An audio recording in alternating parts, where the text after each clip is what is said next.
And our doctoral program is actually a joint doctoral program, meaning, for example, if you enroll to do your PhD at Concordia, you can take other courses at some of the other universities. I only mention this because I'm delighted to have one of our sister universities, a speaker from there, who's now disappeared, Daniel Sznycer. He's not part of the business school, but he's in the psych department there. And as I mentioned earlier, he is the academic child of two of the pioneers of evolutionary psychology, John Tooby and Lida Cosmides. It is a bit colder than Southern California here, but hopefully you're enjoying your time in Montreal. Take it away, Daniel.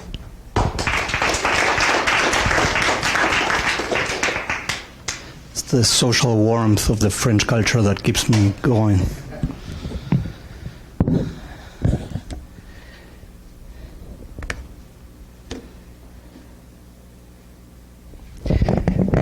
Okay, so hi. Why do people demand redistribution? Why do people demand a good or a service? If you're in consumer research or you own a business, you want to know the answer to this question. So, for example, it depends on whether you're selling a so-called inferior good, whose demand will go down as income increases, or if it's a luxury good, whose consumption will go up if your income increases. So if it's an inferior good, you might, if you're doing advertising, advertise broadly, emphasize the cheapness of the product. So if you're selling Yugo cars in Yugoslavia here, or actually in America, it has a dubious distinction of being the worst car of the millennium, you would say how much this thing is cheap. On the other hand, if it's a luxury product, you would target, advertise, emphasize the status. So Porsche gives cars to Delta to move VIP passengers across terminals. And so you might ask a similar question regarding redistribution. So why do people demand redistribution? Well, this has policy implications. Depending on what motivates people to demand redistribution, policies might differ. So if people demand redistribution because they're compassionate and they want to help the poor, well, the policy should be you should help the needy. On the other hand, if people vote and want redistribution because they expect to benefit themselves out of redistributive programs, and by redistribution I mean so-called progressive redistribution, where the state takes from the rich to give to the poor. If it's self-interest, you expect to benefit out of it, then, well, give a subsidy to people or cut taxes, for example. If it's envy, well, you might tax or punish the well-off. If you're concerned about procedural fairness, you might legislate and enforce impartial rules known to everyone in advance, so you create the rule of law and that's it, and let the market sort itself, and so on. So it's important to know why people do what they do, not only that they do what they do. So more broadly, what motivates behavior, and here's Darwin talking about the philosophical tradition of utilitarianism, where the only inherent good is pleasure or happiness and the absence of pain. So he's saying that recently the greatest happiness principle, utilitarianism, has been brought prominently forward. It's, however, more correct to speak of the latter principle as the standard and not as the motive of conduct. So here in today's talk, I'm going to argue that something similar you can argue regarding fairness. People argue that in popular discourse you often hear that people want redistribution out of fairness, but I'll show you data consistent or supporting the notion that fairness perhaps is a standard of conduct, but not necessarily a motive of conduct. Okay, so our minds evolved in and to navigate in and for ancestral small-scale stateless bands of foragers. So there's political issues of distribution at the level of the state and the nation, in nations of millions or hundreds of millions of people. However, our minds evolved in ancestral world, small scale, and therefore the way an evolved mind might see these large-scale political issues is not necessarily as issues of a group, let alone groups of millions, but rather something more like this, small scale with self-centered and a small number of relevant actors. So the hypothesis of this talk, this work, is that the mind sees and creates issues of economic distribution as an ancestral scene with the self and a small number of relevant actors. So this research is in collaboration with these people. And, okay, so again, redistribution, the proposal is that it's driven by interpersonal motives and not by concerns over group-wide processes or outcomes. So what are these interpersonal motives, and what's this interpersonal small-scale ancestral scene? So there's the worse-off person, a person in need. There's a person who is well-off.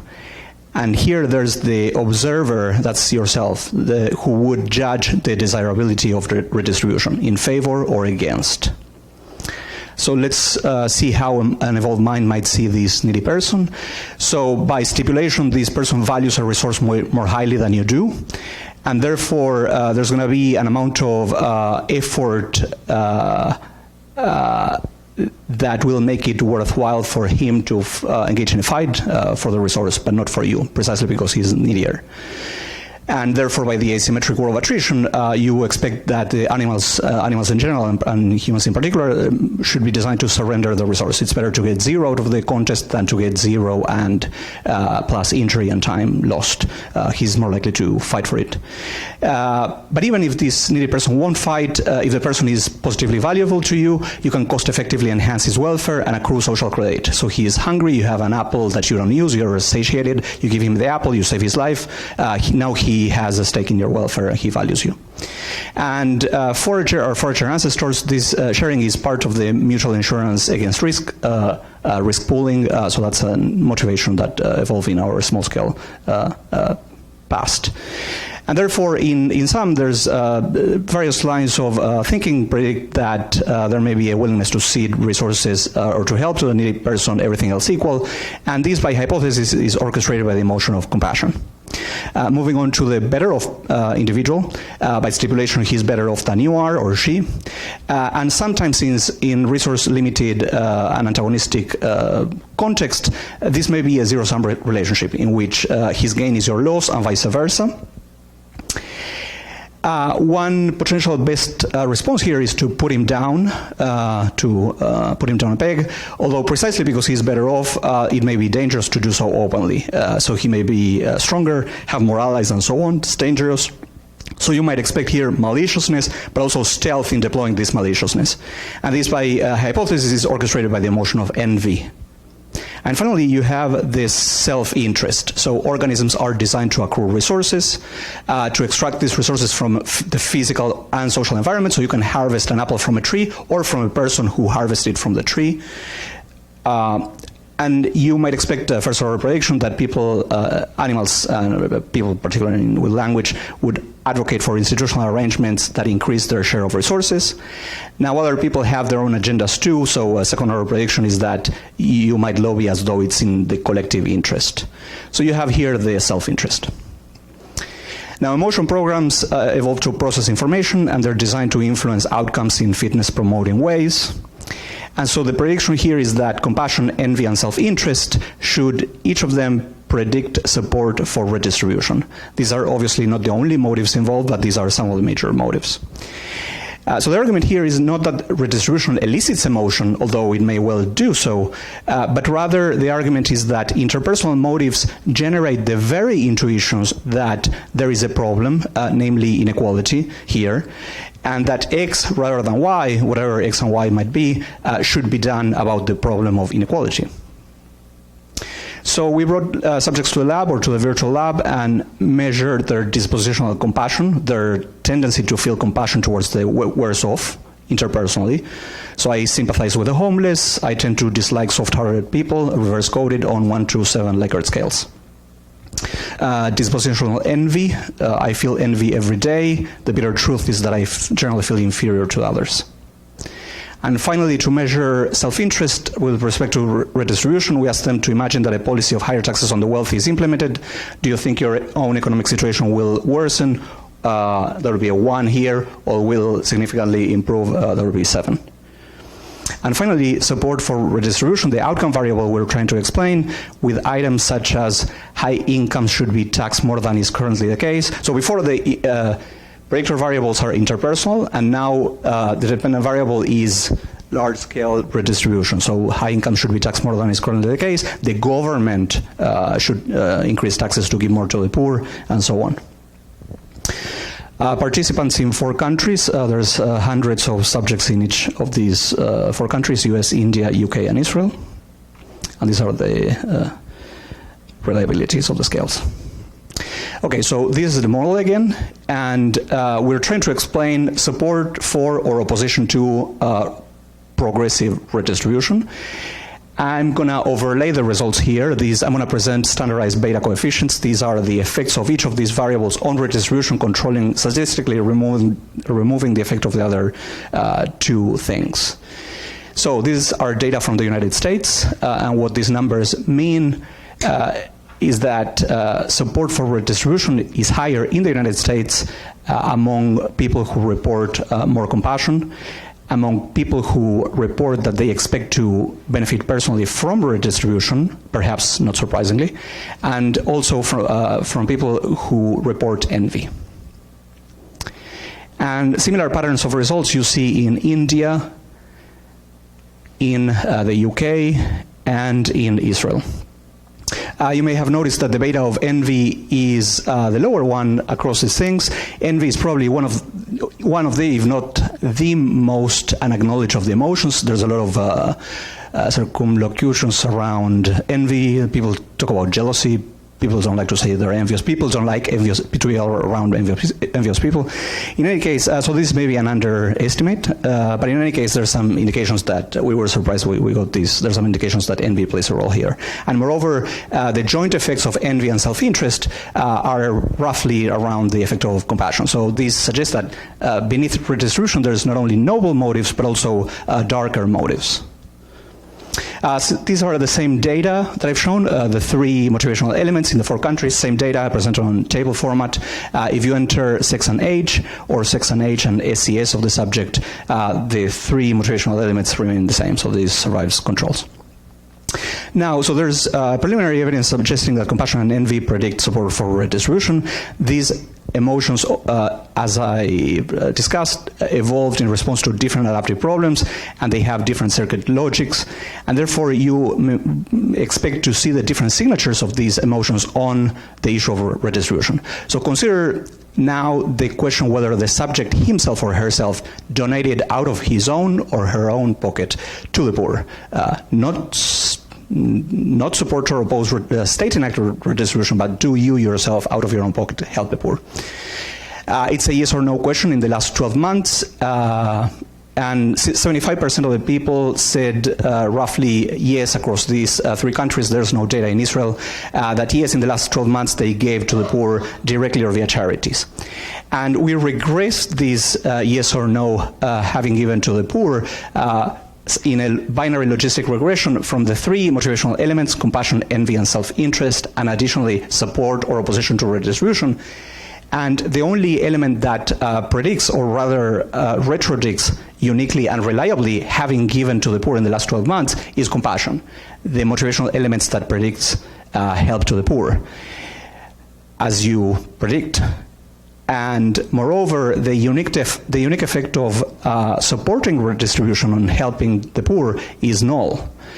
So you hear often in popular discourse that being for redistribution is wanting to help the poor, but this data suggests that no, supporting redistribution is not necessarily the same as helping the needy. This is what you might expect if support for redistribution was a mixed bag of things, only some of which predict helping the poor and some of which don't. Moving on to harming the rich, so that would be the topic of envy. So this is the Laffer curve to remind you that tax revenue is not a linear function of tax rate. There's a range over which, yes, the higher your tax rate, the more the state collects. However, beyond a point, the higher the tax rate, the lower the tax revenue. If you tax people 100% of their work, there's no incentives to produce, and therefore there's no tax revenue. And so the question, we gave 2 hypothetical scenarios to subjects. In scenario 1, the rich pay relatively fewer taxes, there's a lot of revenue, and the poor get more money. And in scenario number 2, the rich pay a large amount of taxes, but now their revenue shrinks and the poor get less money. And this counterintuitive element of tax revenue decreasing on tax rates, we explain this to the subjects and we ask them which of these two things they prefer. And we see that across these 3 countries where we ask this question, a minority, though a sizable minority, prefer the option where the rich pay more taxes, but the poor get less money. The good news is that most of the people prefer the pie increasing option, but there's a sizable minority which prefer the spiteful option, punishing the rich even though that's at the expense of the poor. And here again, we predict the spiteful option, punishing the rich at the expense of the poor, and envy is the only emotion that uniquely and reliably predicts the spiteful option, as you expect. So, evidence suggesting that beneath redistribution there's interpersonal emotions, as the theory predicts. What about fairness? So, when I presented this data in the past, I asked the question, what about fairness? The answer is that I don't know what fairness is. It feels intuitive, but in the technical literature there's at least a half-dozen definitions of what fairness is. So Obama, for example, said we need a tax code where everybody pays their fair share, and that's relatively intuitive, until you consider in detail what this might mean. So there's many different meanings of fairness. So does that mean that everybody should pay the same amounts or the same rates, or that people should pay tax rates proportional to any number of things, or that there should be cosmic justice? There's many different meanings of fairness. However, to give fairness a fair chance, and that was my attempt at making a joke, we did operational definitions of fairness 2 ways. One, procedural fairness, your taste for having rules and standards that are the same across individuals and groups. So these are 1 to 7 Likert, so the notion of different standards for different people, individuals is offensive. Equality before the law is the most important principle of a civilized society.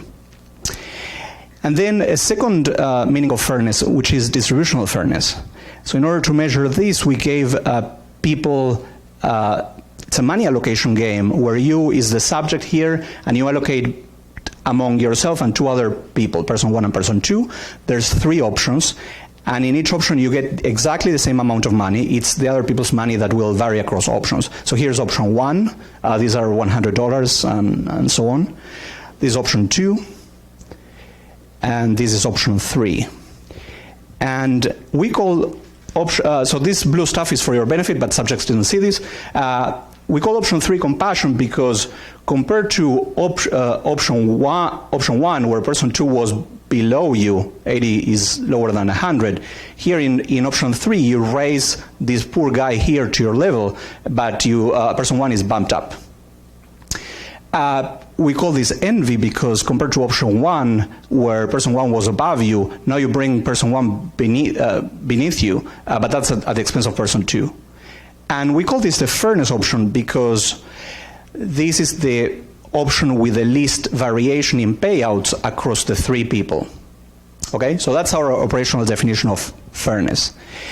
And the reason why we do this is we've seen evidence that compassion and envy predict support for redistribution. So if I ask you, Gad, are you a fair-minded guy? Are you?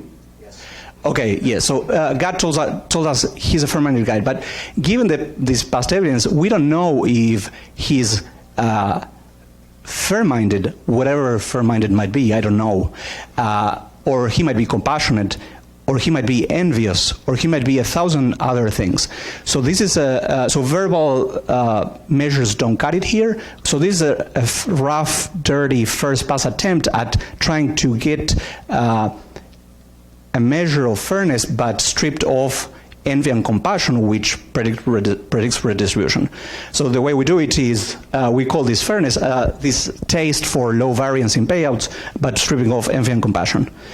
And if you choose this option, we give you a score of 1, otherwise we'll give you a score of 0. We present 7 matrices with different numbers, but the structure is the same, and we average across the 7 scores. And we do this at the interpersonal level, so you're allocating between you and 2 other people, and this is allocating between you and the rich as a class, the poor people as a class, and these are incomes per capita, but same structure. And we run 2 follow-up experiments where the predictor variables are the 3 emotions: compassion, envy, and self-interest, the measure of procedural fairness, and the measure of distributional fairness. We do it with 350 subjects, so there's a lot of power to detect modest-sized effects.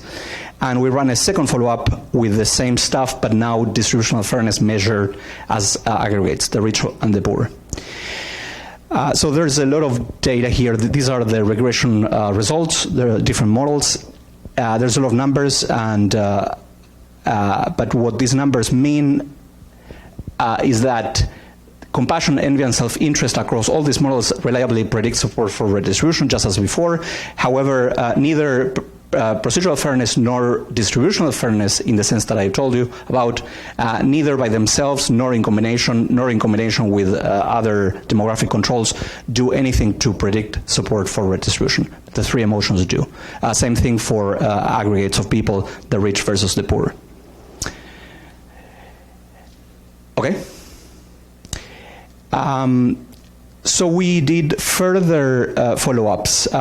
Perhaps talk is cheap, and we don't know if the distributional fairness choices really reflect what people want and what people prefer. So we paid people actual money to reveal their interpersonal options, and this made no difference. So again, the 3 emotions reliably predict appetite for redistribution.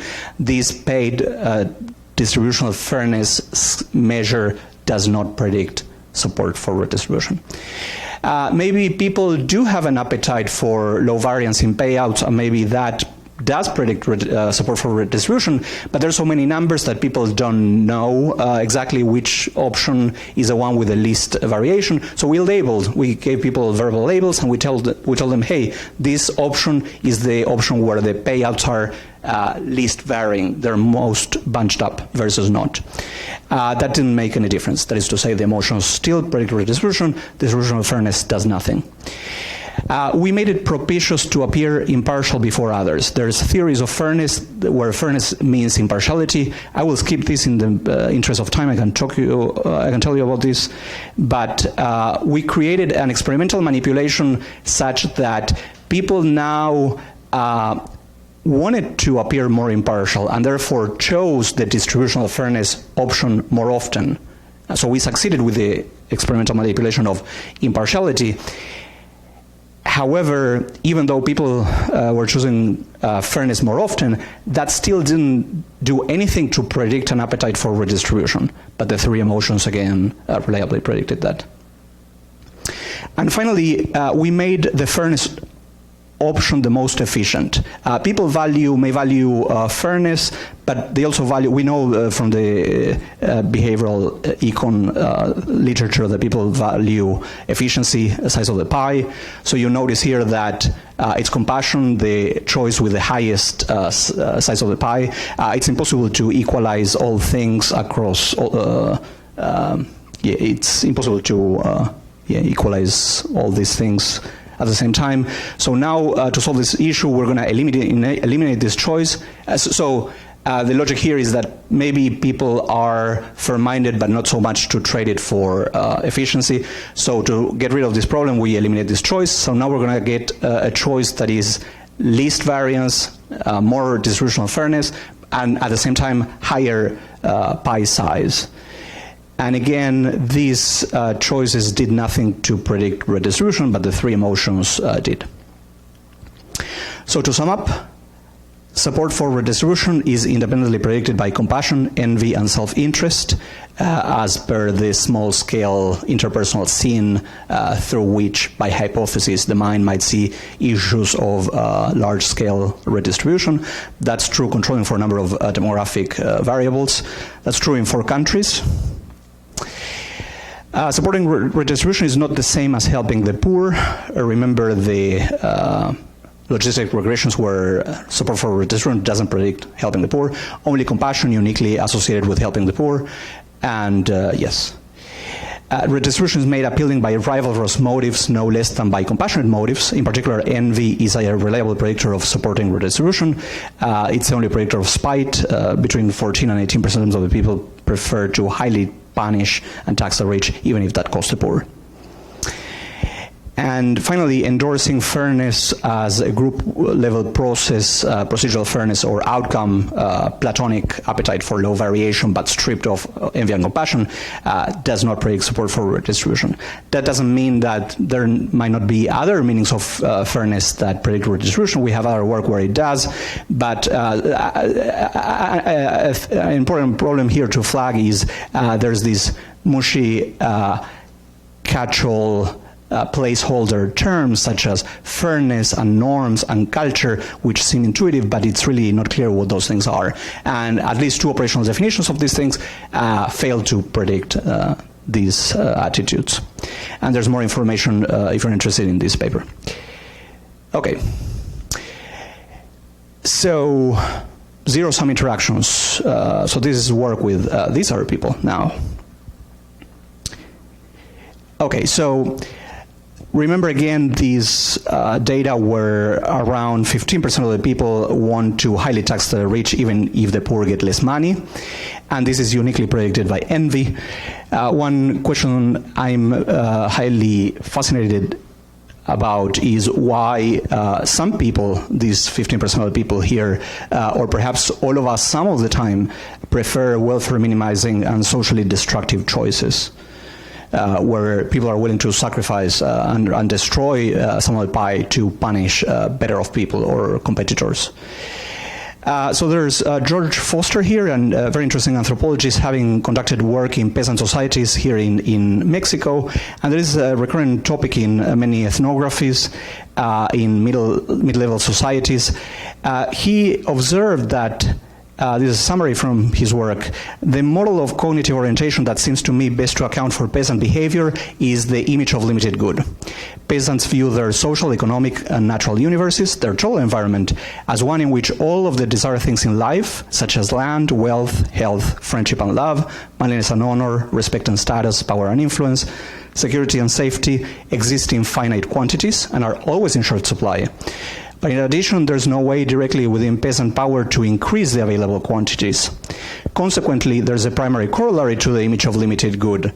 If good exists in limited amounts, which cannot be expanded, and if the system is closed, it follows that an individual or a family can improve a position only at the expense of others.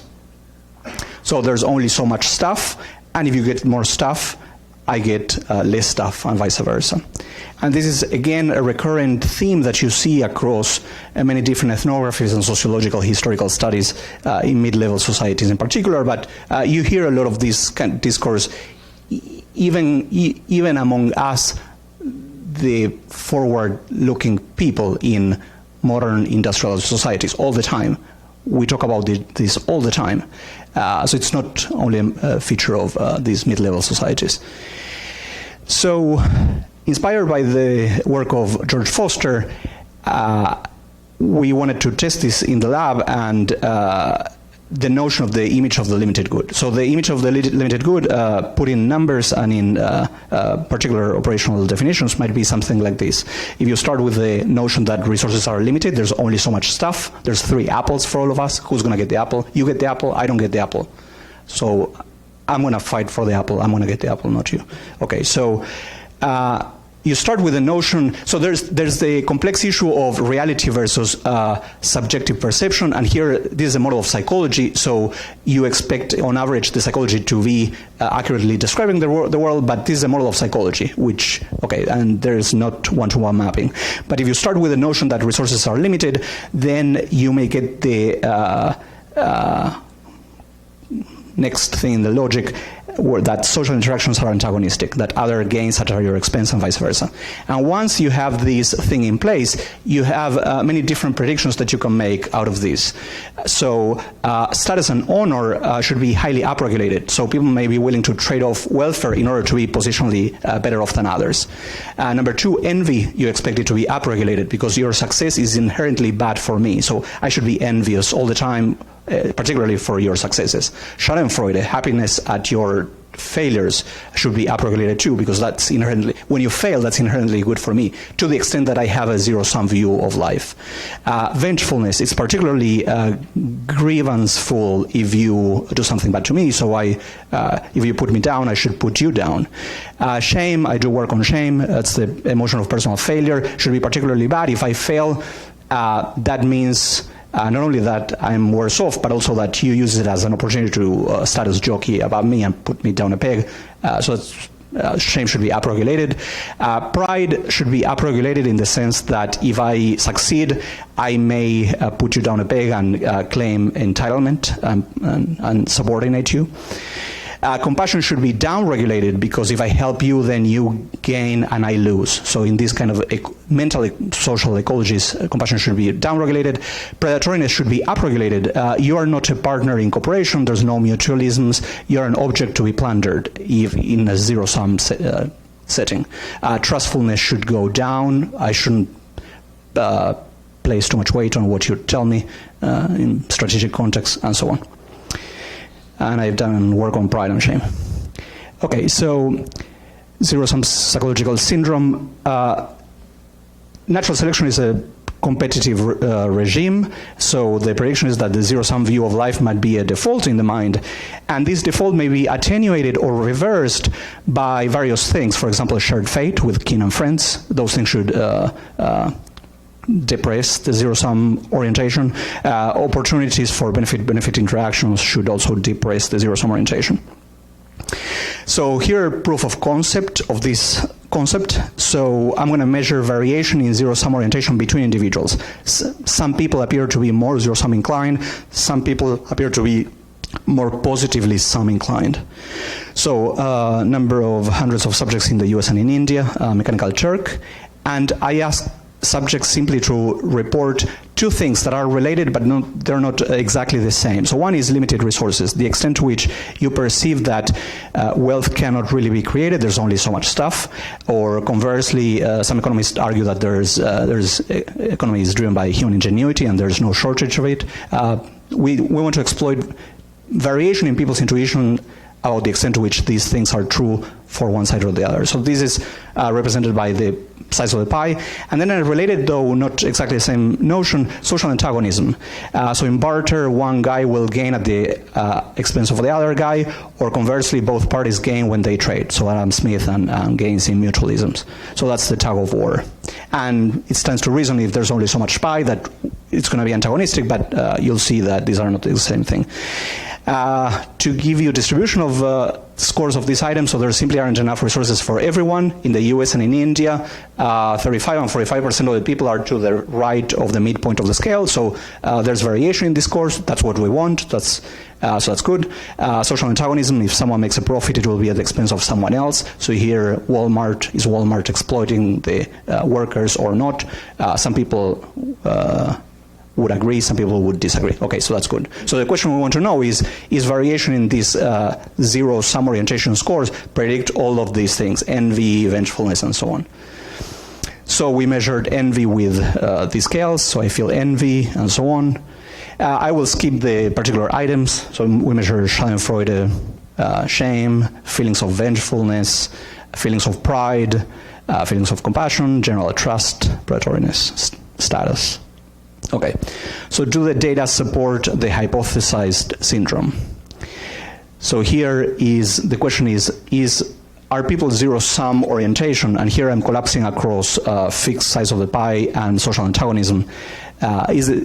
Are people that are more inclined to see the world in terms of zero-sum more envious and so on? And the answer is that yes, so there is more zero-sum oriented people, more envy they report, both in the US and in India. And it's also the case that more zero-sum-oriented people report more Schadenfreude, as predicted, more shame, more pride, in particular a facet of pride which is about entitlement. If I succeed, then you should treat me with respect. More vengefulness, more status orientation, more predatoriness. So that's the number 2 dimension of psychopathy. There's a predatory dimension, and people report more of it. Less compassion, as predicted, and less generalized trust with the Yamagishi scale. Epistemic vigilance didn't work here, but in general, the syndrome is as predicted.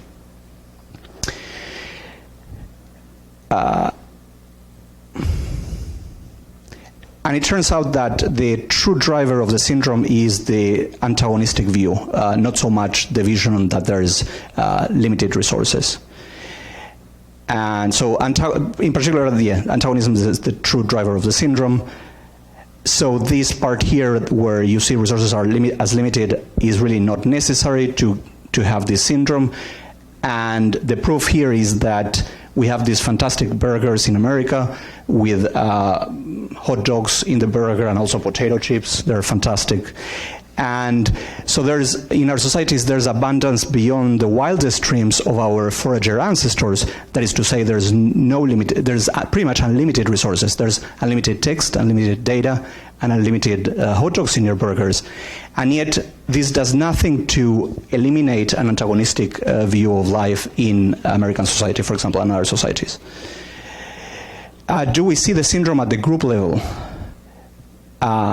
So we looked at individual level, so more zero-sum-oriented individuals reported more envy and so on, but we also have a sample of Indian people and American people, and in our sample, Indian people reported more of a zero-sum orientation than American people.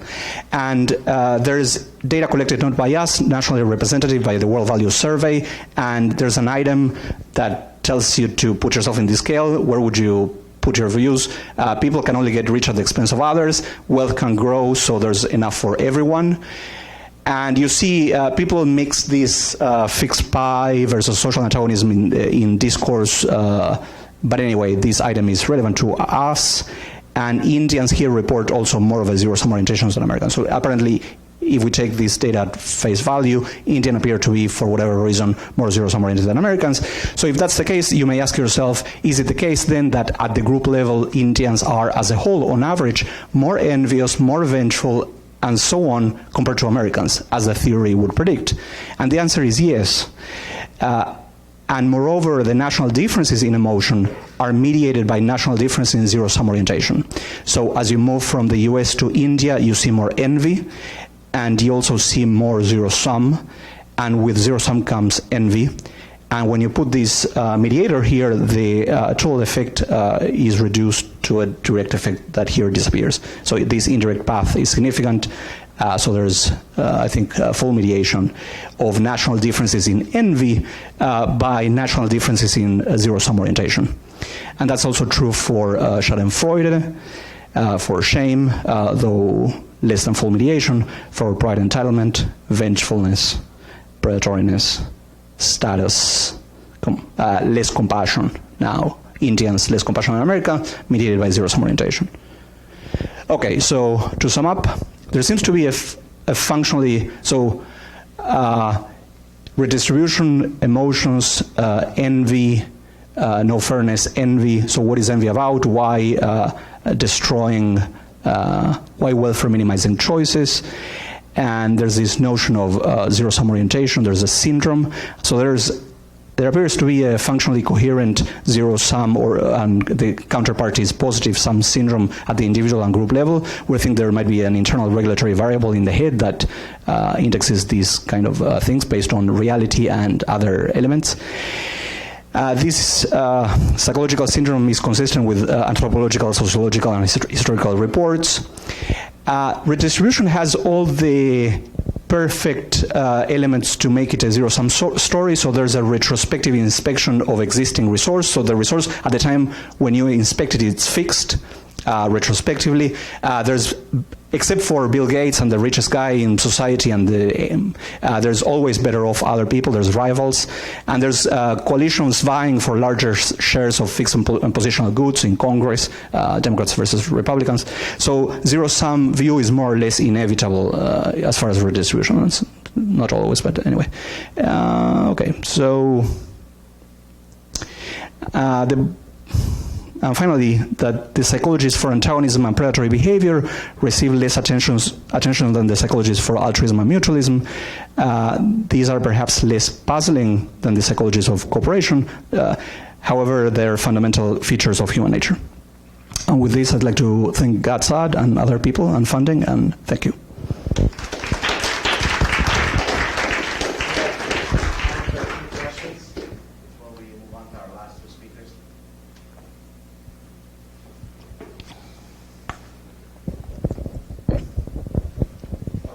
Miller, so it seems like you see this kind of zero-sum thinking particularly among certain kind of social justice activists, right? It's at the core of critical race theory, gender feminism, post-colonial studies, where there's a perception that one group's success is automatically assumed to be based on another group's exploitation.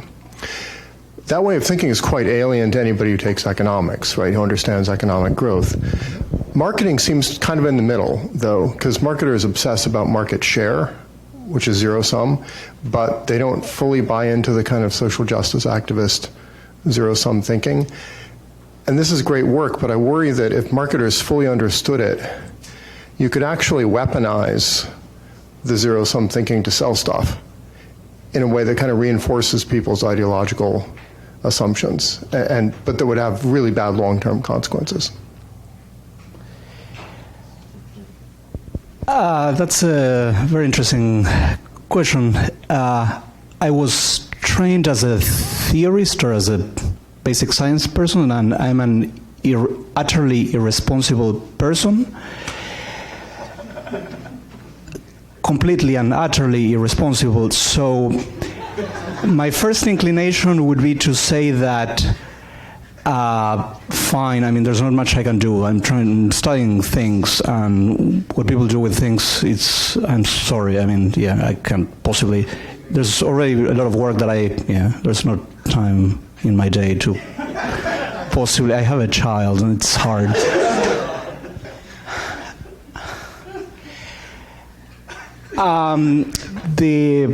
But now if I have to put the hat of the responsible person, adult, have a child, so I have to be responsible now, I would say that, so I've shown you correlational data, and obviously next more funding is needed to understand the architecture of these things. So you want to understand the psychology of this, you want to understand it at the point where you can tweak it in predictable ways. You understood the psychology. So we are thinking, and we have done some work, and I can tell you about this, how to experimentally manipulate this zero-sum perception in one way or another.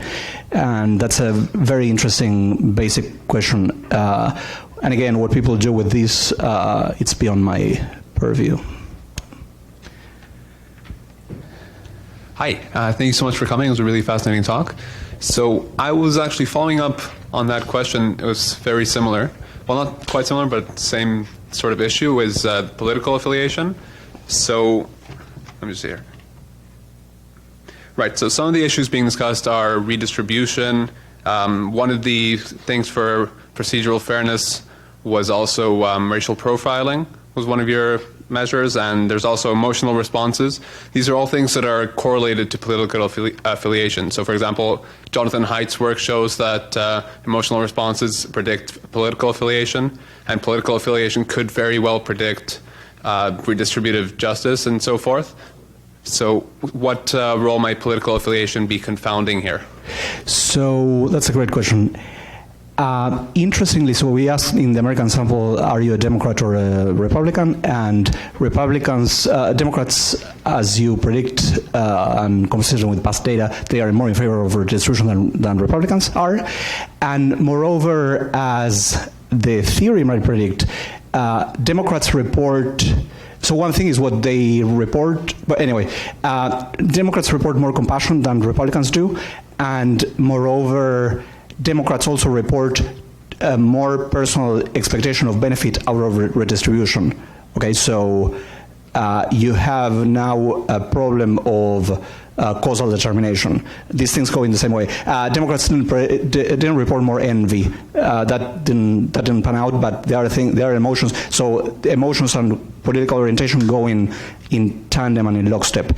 However, when you enter in a regression, the three emotions and political affiliation, now, and you control for each other, now each of these things have an effect on redistribution, as you predict, but these effects are independent, and they're roughly the same size. So knowing the three levels of emotions that you have, and knowing whether you're a Democrat or Republican, have roughly similar effect sizes on predicting redistribution. So there seems to be some overlap in the emotion between and political affiliation, and some disoverlap. And I don't think political affiliation is fully determined by these interpersonal emotions. There's other elements, coalitional, which are not captured by emotions. But yeah, so there you go. Thank you very much.